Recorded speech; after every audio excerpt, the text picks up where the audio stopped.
사도행전 2장 1절에서 17절.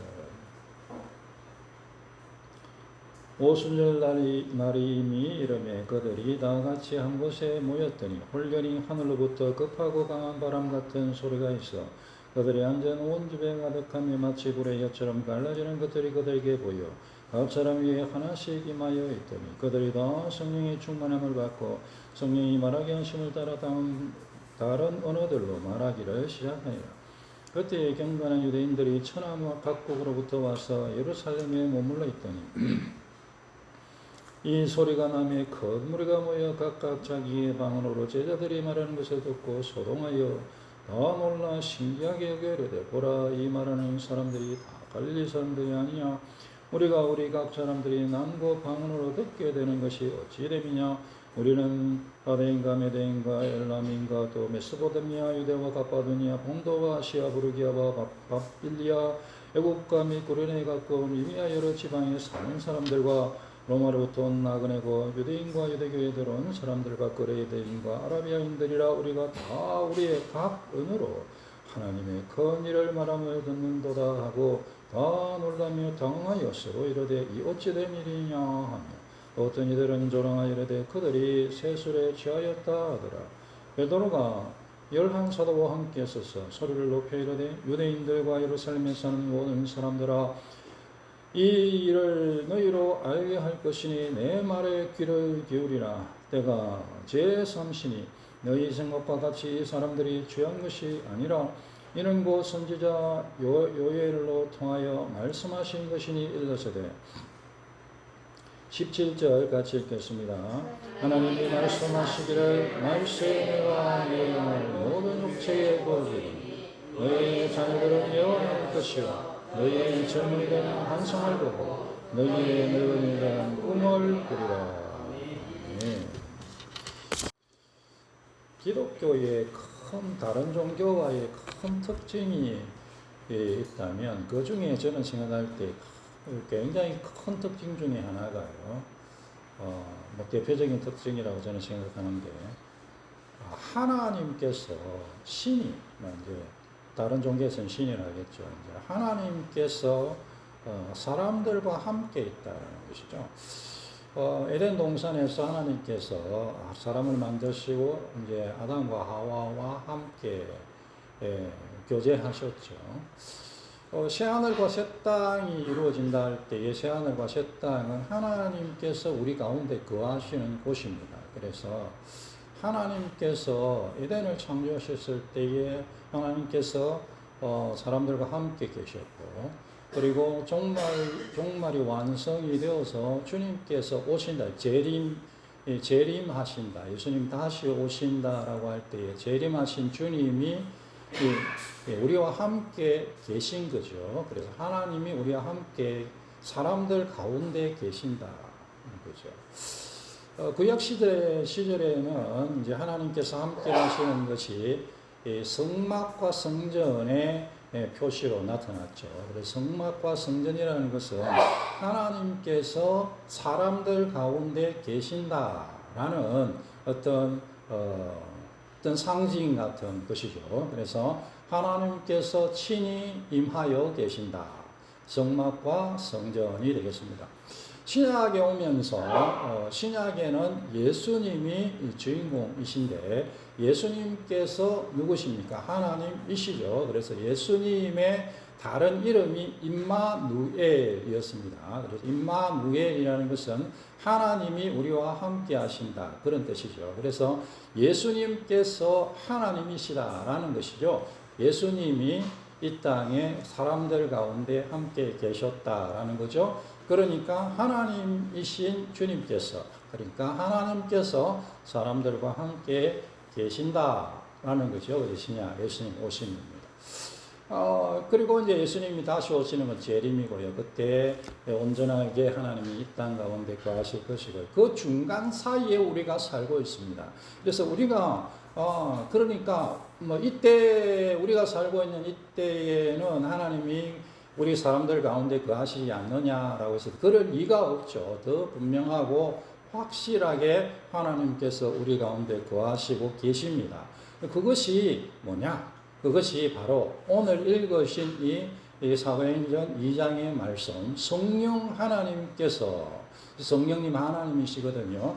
성령 하나님께서 주님의 교회에 임하시는 장면이 되겠습니다. 임재하시는 장면, 와서 거하시게 되는 것이 오늘 읽으신 사도행전 2장의 말씀이 되겠습니다. 그래서 이제 성령님께서 우리 가운데 계신다. 성령이 교회에 임하셨죠. 성령 하나님이 교회인, 교회는 우리거든요. 교회인 우리 가운데 계신다. 이제 그런 말씀이 되겠습니다. 너희가 하나님의 성전인 것을 알지 못하느냐? 그렇게 말씀. 성전이 구약 시절에는 성전이 뭐 솔로몬 성전, 제2성전, 제3성전 뭐 그렇게 되겠죠. 그리고 주님께서 오셔서 내가 성전이다. 그렇게 이제 말씀하시고 또 이 땅에서 우리 교회인 우리 믿는 사람들인 우리가 성전이다. 성경은 그렇게 얘기하고 있습니다. 하나님의 성령님께서 우리 가운데 계시면서 교회 가운데 계시면서 교회를 통하여 세상을 통치하시는 하나님의 능력이 나타나는 것이 되겠습니다. 그래서 교회의 성령님이라는 것은 절대적인 부분이다. 그렇게 생각하셔야 되겠습니다. 성령님께서 임하셨다. 오늘 읽으신 내용은 스토리는 그렇죠. 제자들이 함께 모여 있었는데요. 하늘에서 크고 바람 같은 소리가, 급하고 바람 같은 소리가 있었고 마치 불이 혀처럼 갈라지는 그런 모습이 보였습니다. 그리고 하나씩 각 사람에게 임합니다. 그리고 그들이 다 성령의 충만함을 받았다. 그러면서 나타난 일이 이제 오늘 읽으신 그 내용 속에 사람들이 다른 언어를 가지고 말하게 되었다라는 거죠. 이것은 이제 특별한 어떤 대부분은 일회적인 사건으로 이렇게 봅니다. 그렇지 않은 특별하게 어떤 기적이 일어날 수도 있겠지만 이제 이 시대에 새로운 성령님께서 교회에 오신 것을 사람들에게 선포하는 특별한 기적으로서 이렇게 언어가 하나 되는 그와 같은 기적, 각 사람들이 각 나라 말로 그렇게 듣는 이제 그런 이제 시대적인 엄청난 기적이죠.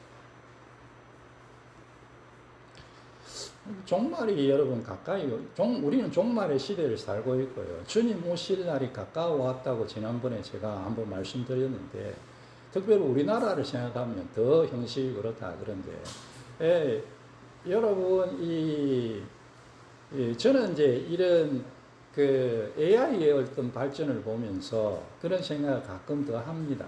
AI가 최근에 언어 번역에 특화되고 있어요. 그래서 그냥 몇십 개의 언어를요 거의 실시간으로 통역합니다. 그래서 요즘은 이제 이번에 갤럭시 폴더하고 플립하고 새로 이제 6가 나왔잖아요. 근데 그거는 이제 안에도 화면이 있고 바깥에도 화면이 있기 때문에 안에 이제 자기를 보면서 바깥의 화면을 상대편에게 보여줄 수 있어요. 그래서 여기 내가 이렇게 안녕하세요 이렇게 하면 그쪽에 있는 화면에 자기 나라 말의 글자가 찍히면서 소리가 들리는 거예요. 놀랍죠? 거의 실시간으로 그렇게 되는 시절이 되었는데요. 그래서 저는 종말의 상징 중에 하나다 생각합니다. 세상이 이제 온라인으로 하나 되고, 그리고 이제 언어까지 하나 되면, 결국은, 많은 사람들은, 큰 넓은 길로 가기 때문에 많은 사람들은 세상을 파괴하든지 하나님을 대적하든지 그렇게 될 가능성이 매우 많다. 그렇게 생각합니다.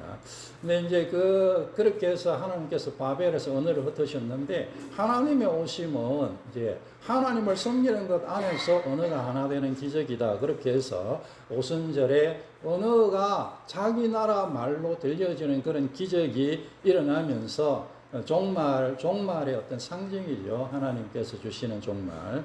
그렇게 해서 이제 이 신약 교회가 시작되게 되었다라는 거죠. 신약 교회에서는 성령님께서 교회의 시작입니다.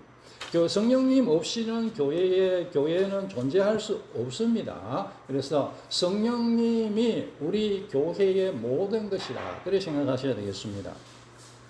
성령님께서는요, 우리가 예수님을 믿고 구원을 받게 만드는 분이십니다. 그래서 성령님께서는 우리의 생명이 되십니다. 고린도전서 12장 3절에 보면 누구든지 성령으로 아니하고는 예수님을 주님이라 할 수 없다. 그렇게 말씀하고 있습니다. 그런데요, 로마서 10장 9절에 보면 만일 너의 입으로 예수님을 주로 시인하고 마음으로 믿으면 구원을 받으리라. 그렇게 되어 있다고요.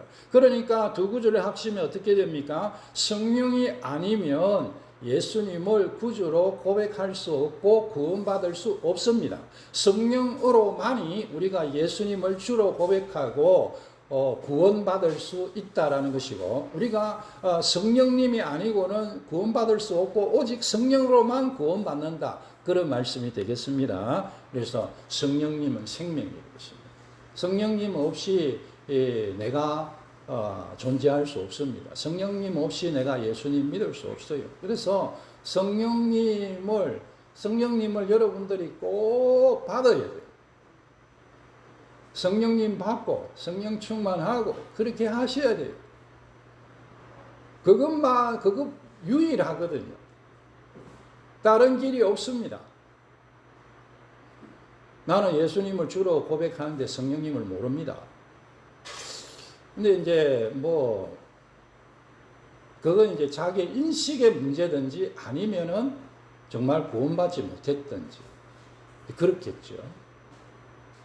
자기가 어린아이가 잘 인식 못하는 경우 있잖아요.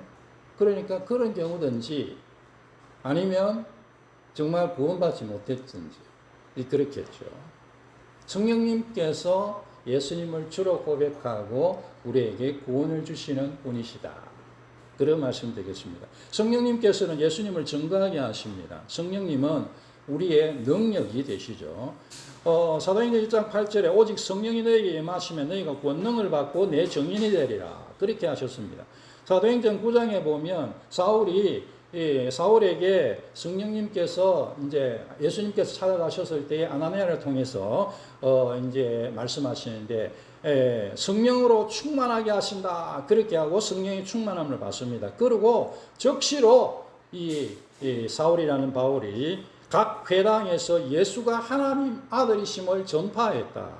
예수님을 증거하게 했다. 그런 말씀이 되겠습니다. 베드로가 오늘 읽으신 그 내용이 이제 베드로의 설교가 딱 시작되는 장면인데요. 베드로가 이제 오순절에 성령 충만함을 이제 경험하고 딱 일어나서 설교를 시작하는 장면이 오늘 읽으신 17절입니다. 그래서 쭉 진행되는데 성령 충만한 사람들의 대표로 이 베드로가 설교를 할 때 그 설교할 때에 무슨 내용으로 설교했겠습니까? 예수님 설교를 했죠. 22절 보면 하나님께서 나사렛 예수로 큰 권능과 기사와 표적을 너희 가운데서 베푸사 너희 앞에서 그를 증언하셨느니라. 예수님에 대해서 증언했습니다. 그래서요, 성령님께서는 예수님을 증거하십니다. 예수님을 증거하게 하십니다. 전도하게 하십니다. 간증하게 하십니다.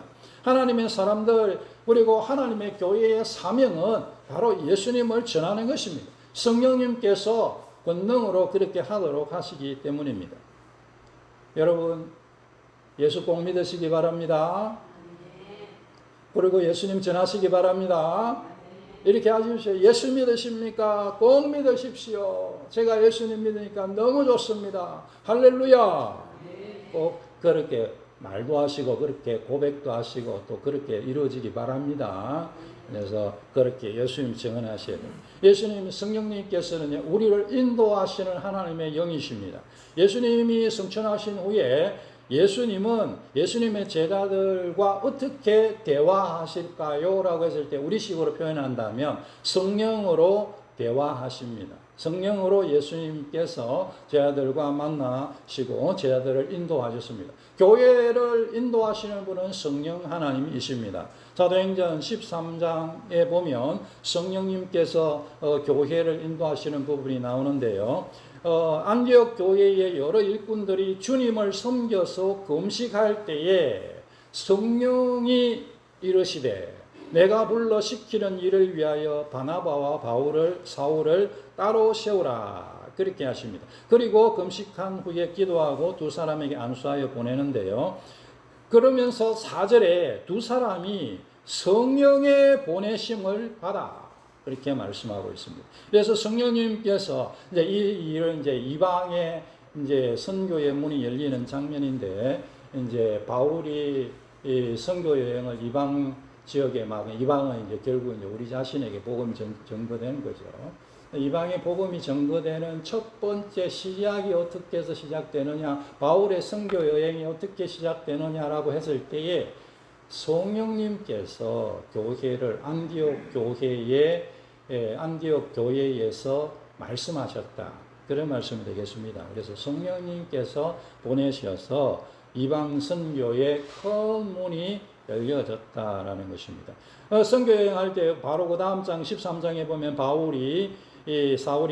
바울이라고 하는 사울이 성령에 충만해서 복음의 대적자들을 물리치는 장면이 나옵니다. 그러면서 마귀의 자식아 모든 원수야 막 그렇게 하면서 복음을 대적하는 자에 대해서 그렇게 하면서 주의 손이 너희 위에 있으니 너가 맹인이 되어 얼마 동안 해를 보지 못하리라 그렇게 했을 때에 진짜로 그 사람이 맹인이 되어버리는 그와 같은 기적이 일어나게 됩니다. 그래서 복음의 대적자들을 물리치면서 복음을 전가하는 일에 성령님께서 성령 충만한 사역자 바울을 통해서 그렇게 역사하셨다는 것이죠.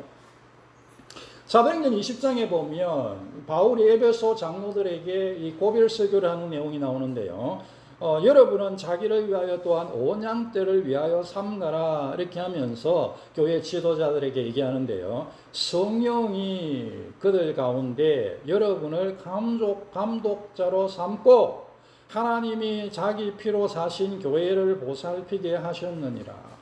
그렇게 말해요. 성령님께서 교회 지도자들을 세우셨다라는 것입니다. 성령님께서 교회 지도자들을 세우시고 그리고 하나님께서 자기 피로 사신 교회를 보살피게 하셨다. 그렇게 말하고 있습니다. 교회 지도자들을 세우시는 것도 그래서 교회를 세워가시는 것도 성령님께서 하시는 일이다. 교회를 보살피는 것도 직분자들을 통해 교회를 보살피는 것도 성령님께서 사람을 세워서 직분자들을 세워서 그렇게 하신다는 거예요. 성령님께서는 교회인 우리를 인도하시는 분이시다. 그런 말씀입니다. 우리의 삶과 신앙생활에서 성령님은 우리와 함께 하시고 우리를 인도하십니다. 성령님은 하나님과 우리를 만나게 하시고 주님과 대화하게 하시고 우리가 하나님의 뜻을 따르도록 인도하시는 분이십니다. 믿으시기 바랍니다. 성령을 주시는 것은 하나님의 약속의 성취입니다. 하나님께서 성령을 주시겠다 그렇게 약속하셨습니다. 오늘 읽으신 베드로의 설교에 시작하는 것이 요엘 2장을 인용하는 건데요. 오늘 16절 17절을 보시면 사도행전 2장 16절 17절에 이는 곧 선지자 요엘을 통하여 말씀하신 것이니 일렀으되 이렇게 선지자 요엘을 통하여 말씀하신 것이다. 그렇게 말씀하시면서 17절에 하나님이 말씀하시기를 말세에 내가 내 영을 모든 육체에 부어주리니 내가 내 영을 성령이죠. 모든 육체에 부어주겠다. 이제 우리 성경적으로 해석할 때 예수 믿는 우리 모두에게 성령을 부어주시겠다.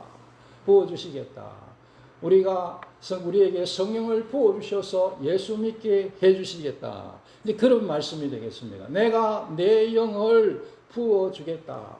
한번 여러분 따라해 주시기 바랍니다. 내가 내 영을 부어주겠다.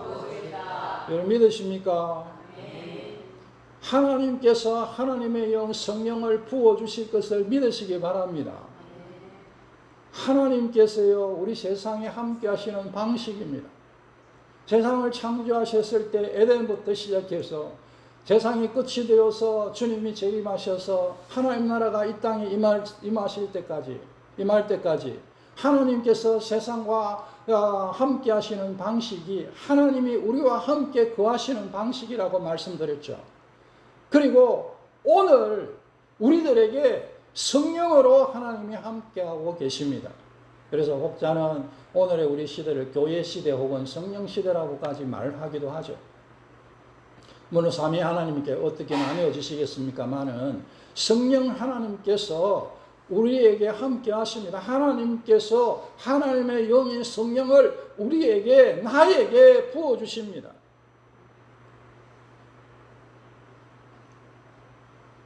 지난번에 제가 새 언약에 대해서 말씀드렸는데 새 언약에 대해서 이제 예레미야서 가지고 제가 말씀을 드리면서 하나님께서 하나님의 말씀을 우리의 심령 가운데 새겨 주시겠다. 그게 이제 새 언약이라니 새 언약. 하나님께서 하나님의 말씀을 우리 마음에 새겨 주시겠다. 책에 원래 기록하는데 책에 예전엔 책에 기록했는데 이제는 마음에 기록해 주시겠다. 그렇게 이제 그게 여러분 너무너무 그 새 언약이라는 말씀이 좋아가지고 그것이 사실은 우리 성경책의 이름 신약이잖아요. 신약 그게 사실은 새 언약입니다. 새로운 약속. 이레네우스라는 제 책에는 그래 적어놨던데요. 이레네우스라는 교부가 그게 새 언약이 너무 좋았어. 성경책 이름을 새 언약이다 붙였다. 그게 신약입니다. 신약. 새 언약. 하나님께서 말씀을 우리 마음에 새겨주시는, 우리의 영에 새겨주시는, 우리 영에 새겨주시는데 그 새 언약인데요.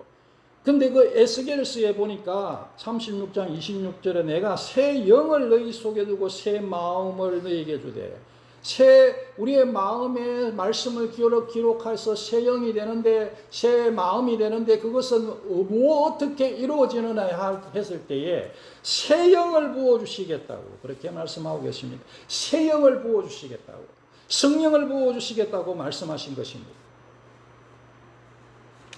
하나님께서 성령을 주시겠다고 약속하셨습니다. 예수님께서 성령을 주신다고 약속하셨습니다.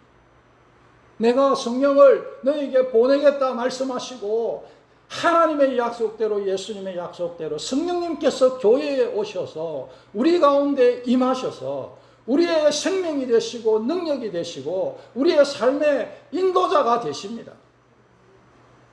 성령님께서 우리 가운데 함께 하십니다. 여러분, 오늘 이 오순절 사건에서 교회에 임하신 성령님에 대해서 읽었는데요. 이 교회에 임하신 이 성령님께서 임하실 때의 이 표현이 우리가 교회에 임하셨다 이렇게 하니까 마치 큰 어떤 그런 조금 둥글뭉실하게 그렇게 느껴지실 수 있어요. 그런데 오늘 이 말씀에 너무나 분명하게 뭐라고 기록되어 있냐면 2절에 사도행전 2장 2절에 2장 2절에 하늘로부터 강한 바람 소리가 있어 온 집에 가득하고 3절에 마치 불의 여처럼 갈라지는 것이 성령의 어떤 모습을 상징하고 있는 거죠. 그래서 그들에게 보이는데 그 불의 여처럼 갈라지는 하나님의 임재를 상징하는 성령님의 임재를 마치 시내산에서 불꽃이 막 하는 것처럼 하나님의 임재를 보여주듯이, 모세가 그 광야에서 불 붙는 그 떨기나무를 보듯이 그 하나님의 임재인 그 불이 그 가운데 나타났다는 거예요. 그 나타나면서 어떻게 되어 있느냐? 갈라져서 각 사람 위에 하나씩 임하여 있더라. 그렇게 말하고 있습니다. 사랑하는 성도 여러분, 성령은 교회에 오셨습니다. 그러나 성령은 내가 받아야 돼요.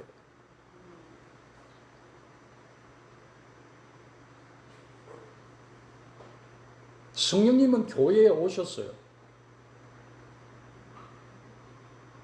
그러나 내가 성령을 안 받으면 나와는 상관없는 분이십니다.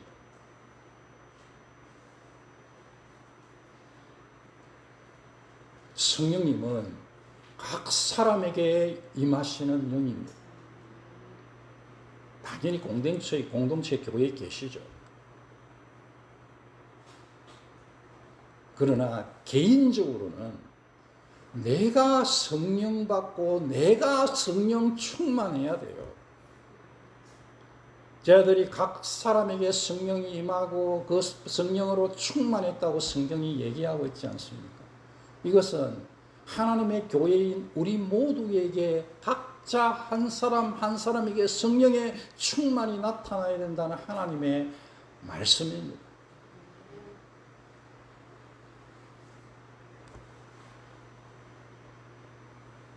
제가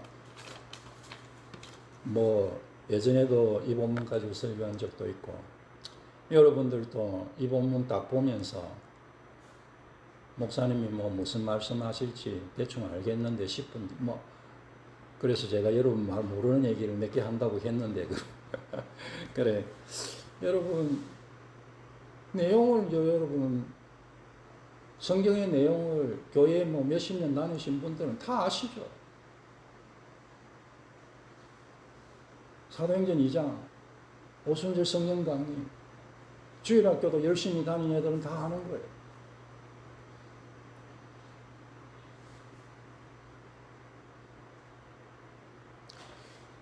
그런데 여러분, 성령 받으셨습니까?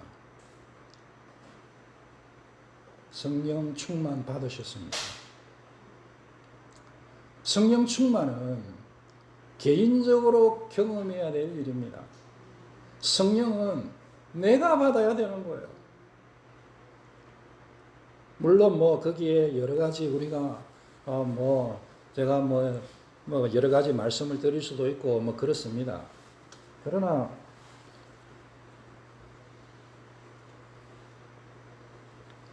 그런 부분은 오늘 얘기 안 드리려고요.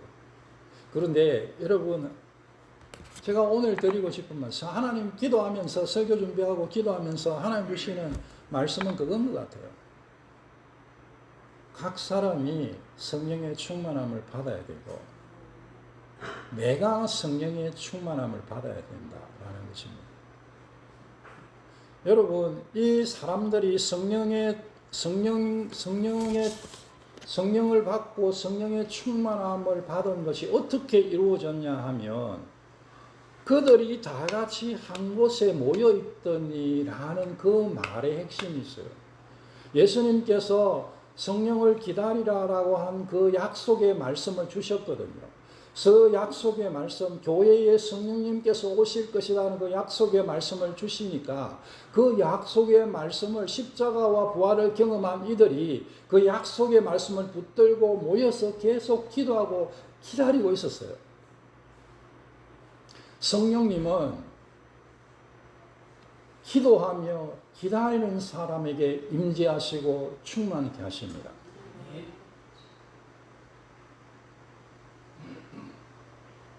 성령 달라고 기도하십시다. 성령 충만 달라고 기도하십시다. 성령으로 부어주십시오. 성령 부어주셔서 성령으로 충만케 하옵소서.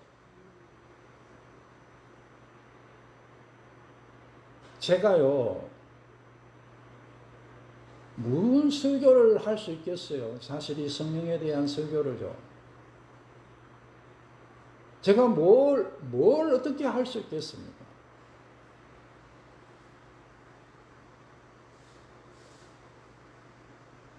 각자가 성령의 충만함을 받으셔야 돼요. 말씀드렸다시피 성령 아니고는 우리에게 소망이 전혀 없습니다. 성령님께서 예수 믿게 하시죠. 성령님께서 성도로서 능력을 주시죠. 성령님께서 교회와 우리의 삶을 인도하시죠. 더 뭐 하시겠어요?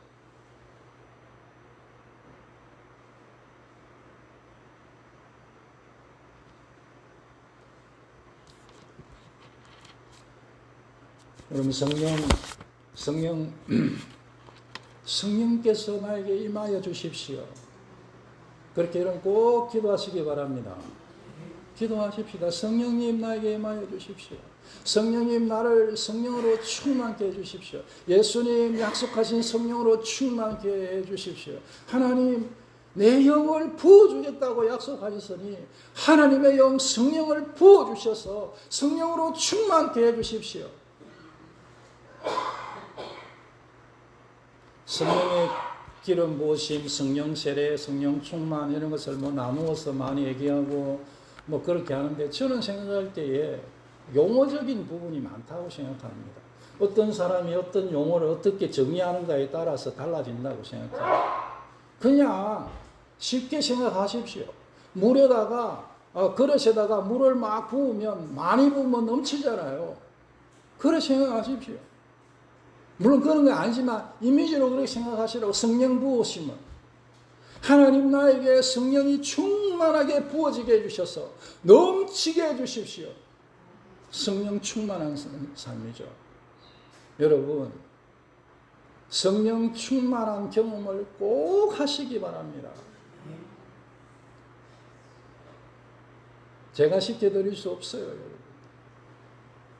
그리고 제가 확신하건대 여러분들이 성령 충만한 성령의 기름 부으심으로 성령의 충만함을 경험하면 이전에 느끼지 못했던 엄청난 기쁨과 평강과 은혜를 누리실 것입니다.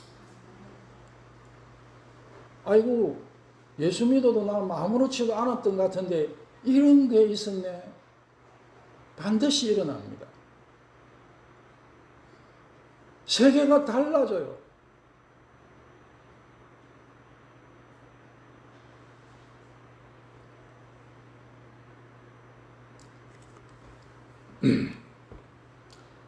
우리 같이 한번 기도하겠습니다. 기도하면서 하나님 성령 부어주시겠다고 약속했으니 성령 부어주시고 성령으로 충만케 해주십시오. 예수님도 약속하시고 하나님도 약속하셨고 성경에서 약속하는 성령의 충만함을 주시고 하나님께서 예비하신 큰 은혜와 복을 누리게 해주십시오. 성령님 나에게 오셔서 예수님 믿어지게 해주십시오. 예수님 믿어지고 성령으로 충만케 해주십시오. 같이 한번 기도하겠습니다.